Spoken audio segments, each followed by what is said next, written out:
बहुत पुरानी बात है। एक राज्य के छोटे से गांव में लखन नाम का गरीब व्यक्ति अपनी पत्नी और दो बच्चों के साथ रहता था। लखन के पास कोई काम नहीं था, इसलिए वो गांव में घूम घूम कर भीख मांगता और उसी से अपने परिवार का पेट पालता था।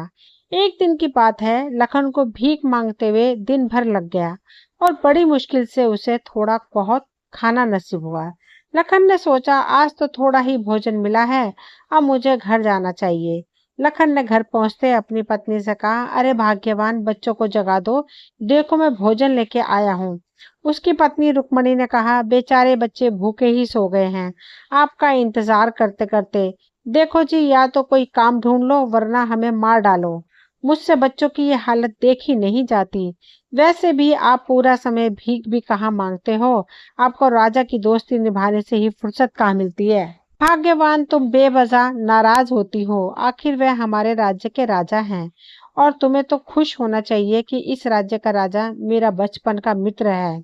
रुक्मणी ने गुस्से में कहा, हाँ, लेकिन राजा ने कभी अपने इस गरीब मित्र के बारे में कुछ भी नहीं किया। इतने वर्ष हो गए, तुम गरीब के गरीब ही हो और वो खुद घोड़े पर बैठकर शिकार करता है और तुम्हें पैदल दौड़ाता रहता है। लखन कुछ नहीं बोलता, वो बस चुपचाप अपनी पत्नी की बातें सुनता रहा, लेकिन उसके मन में राजा के प्रति कोई शिकायत नहीं थी। वो अपनी तकदीर को जैसा था वैसा ही स्वीकार कर चुका था। अगली सुबह राजा जितेंद्र लखन के घर के बाहर आकर आवाज लगाने लगा, लखन चलो दोस्त, शिकार पर चलते हैं। लखन बाहर आया और कहा, मुझे क्षमा करें महाराज, मैं आज आपके साथ नहीं चल सकता। राजा को यह सुनकर बहुत आश्चर्य हुआ। उसने हैरानी से पूछा, किंतु क्यों लखन, आज तक तो तुमने कभी इनकार नहीं किया। लखन दुखी होते हुए बोला, महाराज, मैं गरीब आदमी हूँ, मैं दिन भर आपके साथ शिकार के पीछे भागता हूँ, फिर शाम को भीख मांगने निकलता हूँ। मेरे बच्चे भूखे सो जाते हैं, लेकिन मैंने कभी ध्यान नहीं दिया। और आप शिकार के बाद महल में लौटते हैं, स्वादिष्ट भोजन करते हैं और आराम से सो जाते हैं। अब मुझे अपने परिवार का ध्यान तो रखना ही है महाराज, इसलिए मुझे क्षमा करें। राजा जितेंद्र लखन की बातों से चिंतित हुआ और राजा की आंखों नम हो गई। राजा ने कहा, दोस्त, मैं बहुत शर्मिंदा हूँ, मैंने कभी तुम्हारे बारे में नहीं सोचा, बल्कि तुम मेरे बचपन के मित्र हो, लेकिन तुमने आज मेरी आंखें खोल दी। तुमने हमेशा अपनी दोस्ती निभाई, मगर मैंने कभी तुम्हारा ध्यान नहीं रखा। लखन बोला, नहीं महाराज, आप माफी मत मांगिए, इसमें आपकी कोई गलती नहीं है, यह तो मेरी किस्मत है। राजा ने कहा, ठीक है, जो हुआ सो हुआ, अब अपनी गलती सुधारने का समय आ गया है। चलो इस वक्त अपनी पत्नी और अपने बच्चों के साथ रथ में बैठो, आज से तुम सब महल में रहोगे और अब मैं तुम्हारी एक नहीं सुनूंगा। फिर लखन और उसके परिवार को लेकर राजा महल में पहुंच जाते हैं और अपने मंत्री को बुलवाया। मंत्री जी, लखन और उसके परिवार के रहने के लिए राजमहल के पास वाले भवन को तैयार करो और वहां हर प्रकार की सुख सुविधा उपलब्ध कराओ। जो आज्ञा महाराज। राजा ने फिर कहा, लखन, अब तो तुम खुश हो, अब तो तुम्हें अपने परिवार के भरण पोषण की चिंता नहीं करनी पड़ेगी। लखन खुश होते हुए बोला, महाराज, ईश्वर आपको दीर्घायु करे, मैं आपका बहुत आभारी हूँ। राजा ने कहा, अब यह सब बातें छोड़ो और चलो शिकार पर चलते हैं। इतना कहकर राजा जितेंद्र और लखन दोनों घोड़े पर सवार होकर शिकार के लिए निकल पड़े। तेज धूप सर पर होने के कारण राजा को प्यास लग गई। राजा ने कहा, अरे लखन, कहीं से पानी ढूंढो, मुझे बहुत प्यास लगी है। ठीक है महाराज, मैं अभी पानी का इंतजाम करता हूँ, तब तक आप यहीं विश्राम करिए। इतना कहकर लखन पानी की तलाश में निकल पड़ता है। काफी देर तक जंगल में भटकने के बाद आखिरकार उसे एक तालाब दिखा। वो तालाब पत्थरों से घिरा हुआ था, जिसके चारों ओर घने पेड़ उगे हुए थे। लखन जैसे ही तालाब की तरफ गया, तभी उसकी नजर तालाब के किनारे बनी एक तस्वीर पर पड़ी। वह तस्वीर किसी राजकुमारी की लग रही थी। लखन ने सोचा, वहां इतनी सुंदर छवि मैंने आज तक नहीं देखी।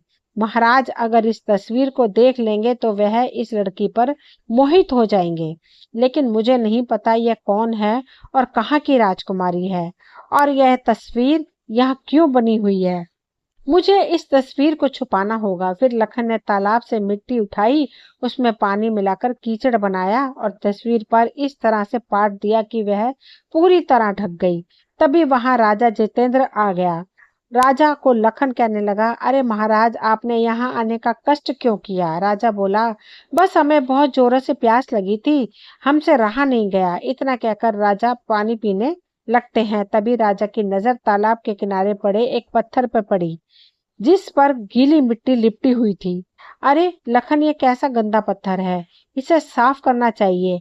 यह सुनकर लखन घबरा गया। महाराज, इसे ऐसे ही रहना दीजिए, इसे साफ करने की क्या जरूरत है? राजा बोला, इतने सुंदर तालाब के किनारे ऐसा गंदा हमें अच्छा नहीं लग रहा है। इतना कहकर राजा ने अपनी हथेली में पानी भरा और पत्थर की ओर फेंकने लगे। थोड़ी ही देर में मिट्टी पूरी तरह हट गई और जो दृश्य सामने आया उसे देखकर राजा स्तंभ रह गया और कहने लगा, ऐसा रूप, ऐसा सौंदर्य मैंने अपने जीवन में पहले कभी नहीं देखा। लखन, यह लड़की तो बहुत सुंदर है, मुझे इससे विवाह करना है।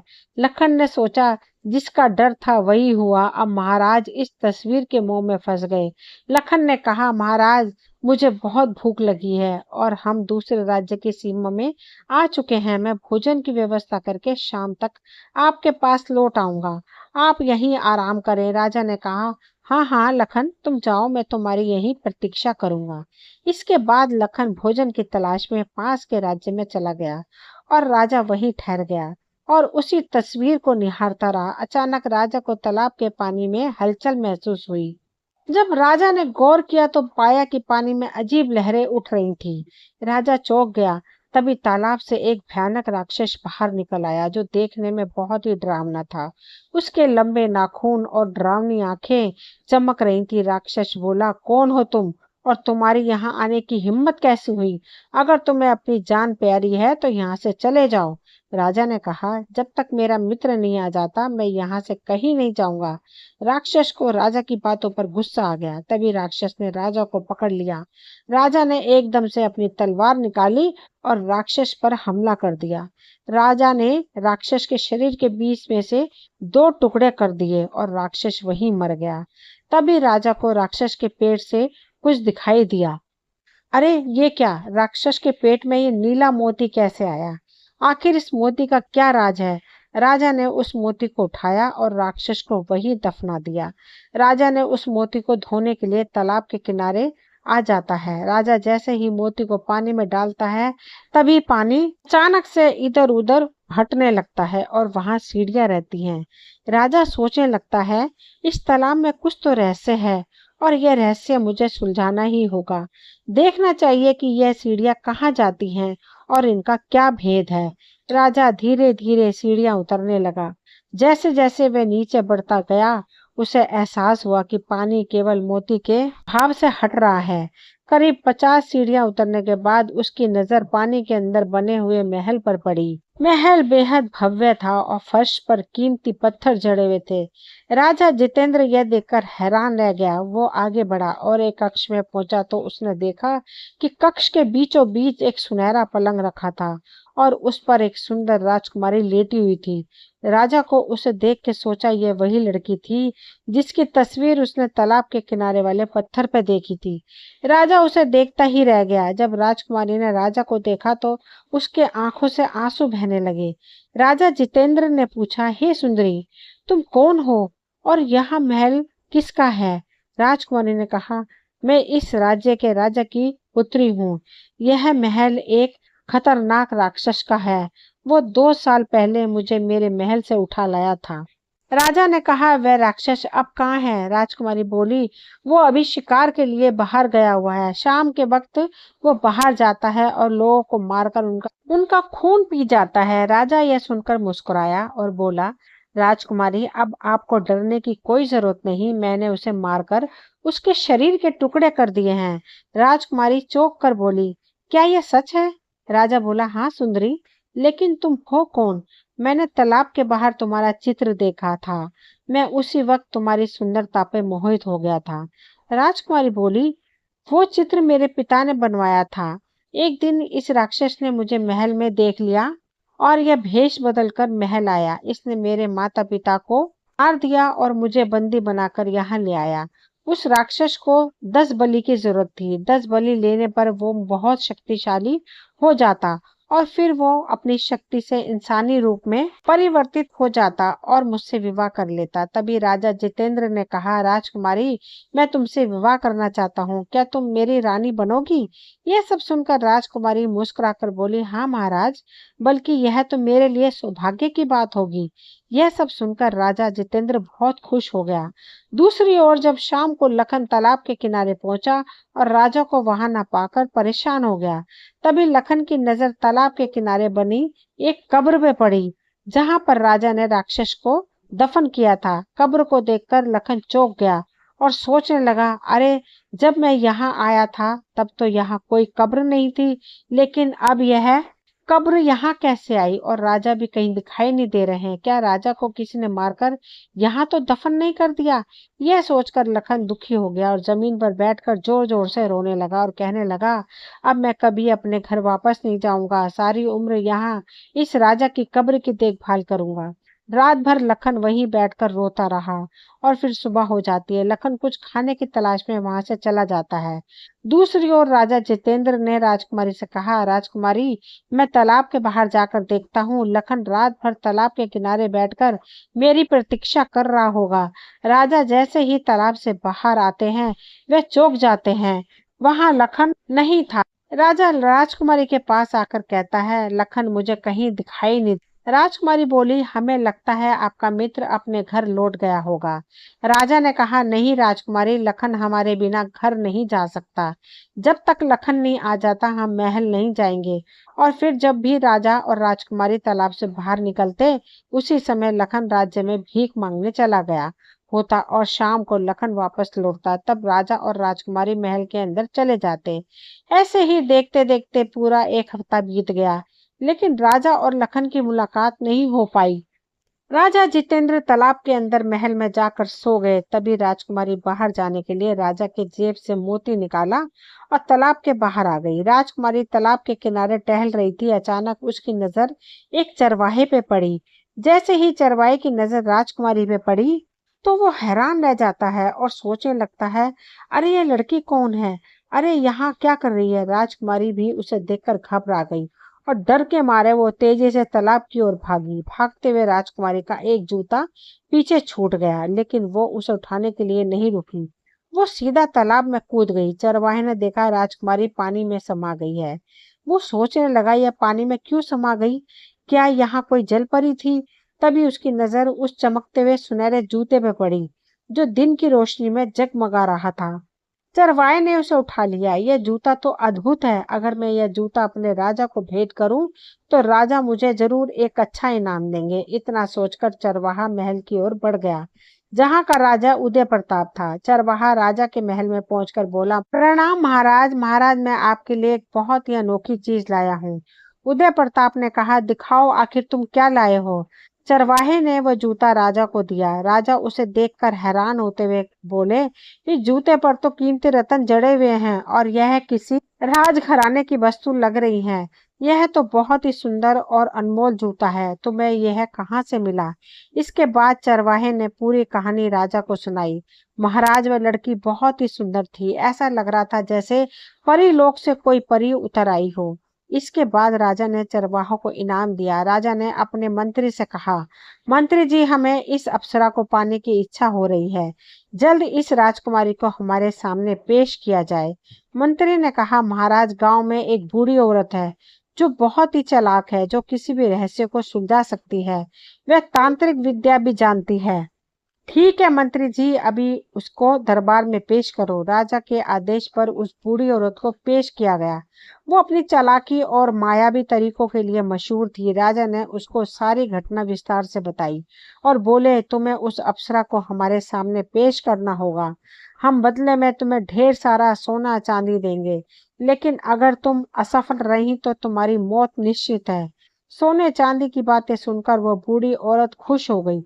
उसका नाम मंगला था। मंगला ने उस जूते को गौर से देखा और कहा, महाराज, मुझे मंजूर है, लेकिन उसके लिए मुझे कुछ सिपाहियों की भी आवश्यकता होगी। राजा बोला, ठीक है, इसका इंतजाम कर दिया जाएगा। अब तुम चरवाहे को साथ ले जाओ। इतना कहकर मंगला 2 सैनिक और चरवाहे के साथ जंगल की ओर निकल पड़ी। थोड़ी दूर चलने के बाद वो उस रहस्यमय तालाब तक पहुंच गए। मंगला ने देखा कि तालाब के किनारे एक कब्र बनी हुई है। मंगला के शातित दिमाग ने तुरंत काम करना शुरू कर दिया। उसने चरवाहे को वापस भेज दिया। अब वो अकेली थी। मंगला कब्र के पास बैठ गई। उसने अपने हाथ में एक मोती माला पकड़ ली और धीरे धीरे उसके दाने फिराने लगी। शाम को जब राजा और राजकुमारी तालाब से बाहर निकले तब उनकी नजर एक बुजुर्ग स्त्री पर पड़ी जो कब्र के पास बैठी हुई थी। राजा जितेंद्र और राजकुमारी उसे देखकर कहने लगे, यह कौन हो सकती है? जंगल के बीचों बीच इस कब्र के पास यह क्या कर रही है? चलिए महाराज, उनसे पूछते हैं। हे वृद्ध स्त्री, तुम कौन हो और यहाँ जंगल में अकेली क्या कर रही हो? मंगला बोली, बेटे, मेरे पति और बेटे की मृत्यु हो चुकी है। मेरा इस संसार में कोई नहीं है।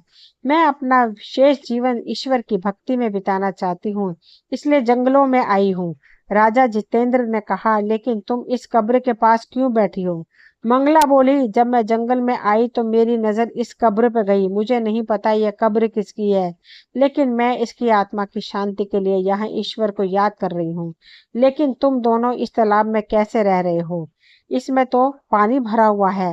राजा जितेंद्र ने कहा, इस तालाब के नीचे हमारा महल है और हम वहीं रहते हैं। बेटा, क्या तुम मुझे भी अपने साथ रख सकते हो? मैं तुम दोनों के सारे काम कर दिया करूंगी, बस तुम मुझे 2 समय का भोजन दे देना।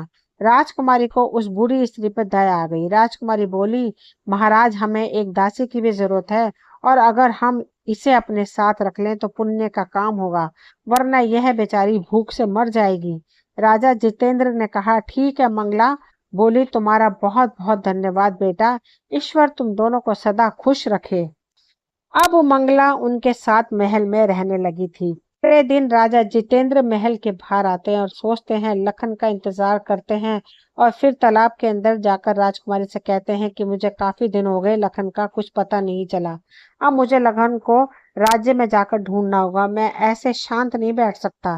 राजकुमारी बोले, ठीक है महाराज, आप जाइए, लेकिन जल्दी लौट आइएगा। इतना कहकर राजा अब पास वाले राज्य में लखन की तलाश में निकल पड़े।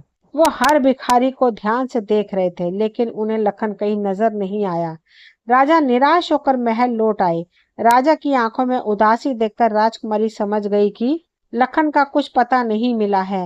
राजा अपने कक्ष में जाकर सो गया। तब मंगला ने सोचा, यही सही मौका है राजकुमारी को अपने साथ ले जाने का। मंगला ने राजकुमारी से कहा, पुत्री, आज मेरा मन बहुत घबरा रहा है, चलो थोड़ा बाहर घूम आते हैं। राजकुमारी बोली, ठीक है, मैं तैयार हूँ। राजकुमारी राजा के कक्ष में जाकर उनकी जेब से वो मोती निकाल लाई जिससे तालाब से बाहर निकला जा सकता था। फिर दोनों तालाब से बाहर निकल गईं। मंगला ने कहा, पुत्री, क्या तुम मुझे यह मोती दिखा सकती हो? मैं बस इसे एक बार देखना चाहती हूँ। यह बहुत ही अद्भुत मोती लग रहा है। राजकुमारी को कोई शक नहीं हुआ। उसने बिना सोचे समझे मोती मंगला को दे दिया। अब वे दोनों जंगल में घूम रही थी, तभी अचानक मंगला ने जोर से चीख मारी। राजकुमारी यह सुनकर चौंक गई।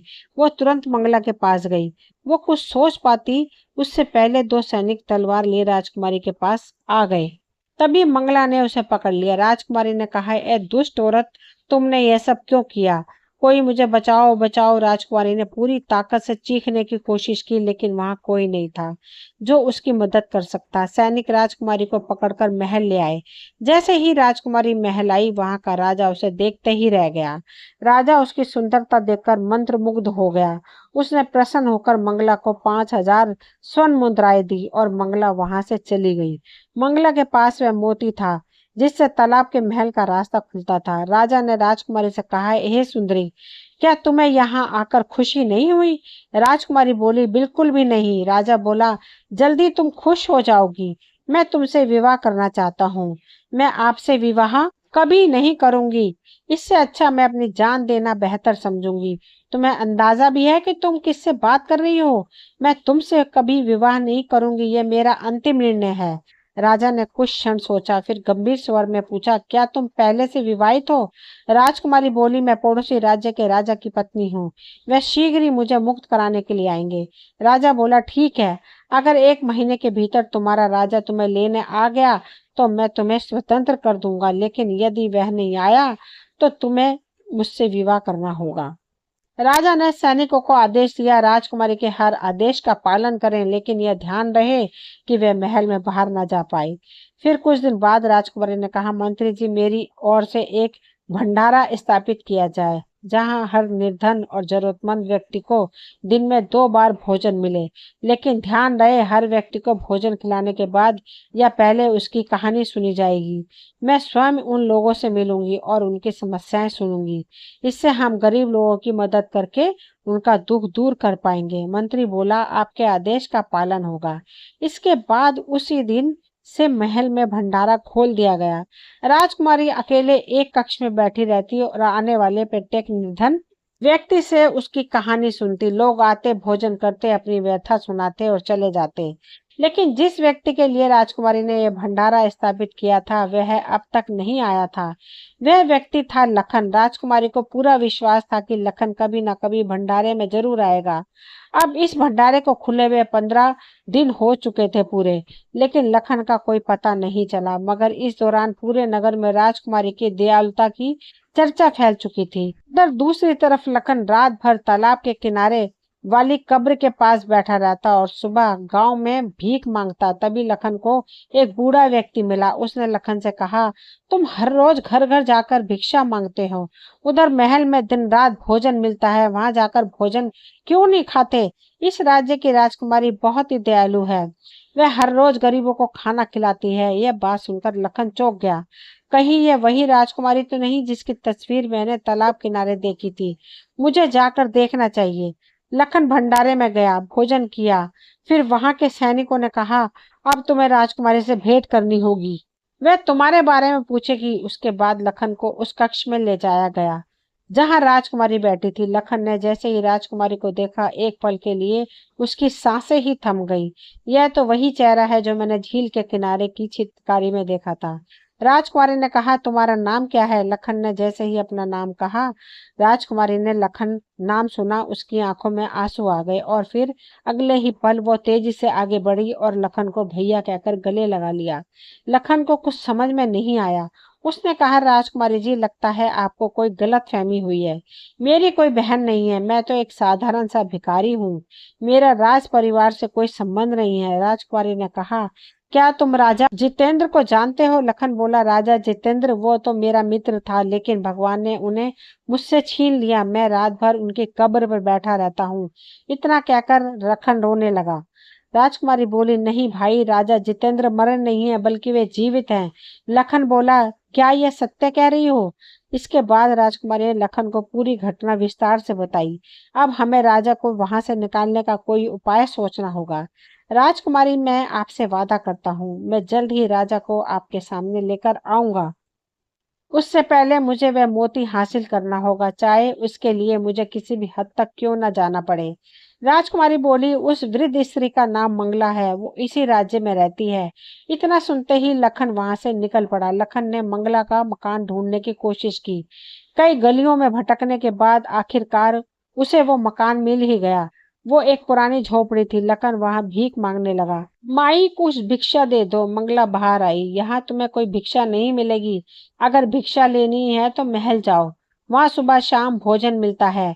तभी लखन की नजर उस मोती में पड़ी जिसे मंगला ने एक धागे में पिरोकर गले में पहना हुआ था।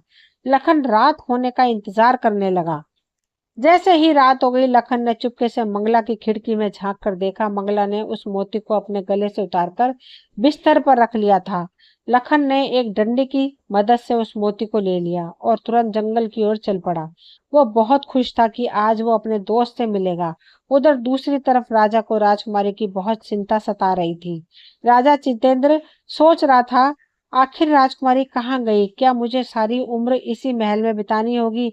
मेरे पास तो वो मोती भी नहीं है जिससे मैं बाहर निकल सकूं और राजकुमारी को ढूंढ सकूं। राजा यह सब सोच ही रहे थे कि तभी वहां पर लखन आ जाता है। दोनों मित्र एक दूसरे के गले लग गए और रोने लगे। राजा जितेंद्र ने कहा, लखन मेरे मित्र, तुम कहाँ चले गए थे? फिर लखन राजा को सारी बातें बताता है। इतना कहकर लखन और राजा जितेंद्र राजा उदय प्रताप के महल की ओर निकल जाते हैं। वहां पहुंचकर राजा जितेंद्र ने राजा उदय प्रताप से कहा, तुमने मेरी रानी का अपहरण कर एक बहुत बड़ा अपराध किया है जो एक राजा के लिए उचित नहीं था। मैं आज तुम्हें जिंदा नहीं छोड़ूंगा। तभी राजकुमारी वहां गई और बोली, महाराज आप आ गए। महाराज हमें विश्वास था आप जरूर आएंगे। राजा जितेंद्र बोला, राजकुमारी हमें माफ कर दीजिए, हम आपकी रक्षा नहीं कर पाए। हम इस राजा से इसका बदला लेकर ही रहेंगे। राजकुमारी बोली, नहीं महाराज, इन्हें क्षमा कर दीजिए। यह सत्य है कि इन्होंने मुझे अगवा किया, लेकिन इन्होंने मुझे इस महल में कोई परेशानी नहीं होने दी महाराज। तब राजा उदय प्रताप ने कहा, हमें माफ कर दीजिए, हम अपनी भूल पर शर्मिंदा हैं। अब आप अपनी रानी को अपने साथ ले जा सकते हैं। हमने आपकी रानी से वादा किया था, अगर आप एक महीने से पहले रानी को लेने आ जाते तो हम इन्हें आजाद कर देते। रानी को लेने आ जाएंगे तो हम इन्हें आजाद कर देंगे। शर्त के अनुसार आप यहाँ आ गए, हम अब किसी को कष्ट नहीं पहुंचाएंगे। राजा जितेंद्र ने कहा, ठीक है महाराज, हम सिर्फ अपनी राजकुमारी के कहने पर आपको माफ कर रहे हैं, लेकिन हम उम्मीद करेंगे आप आज के बाद किसी और की अमानत पर गलत नजर नहीं डालेंगे। राजा उदय प्रताप ने कहा, हाँ महाराज, हम आपसे वादा करते हैं। इतना कहकर राजा जितेंद्र राजकुमारी और लखन महल की ओर निकल पड़े। महल में जाकर राजा ने राजकुमारी के साथ विवाह कर लिया और दूसरी तरफ लखन अपने घर गया।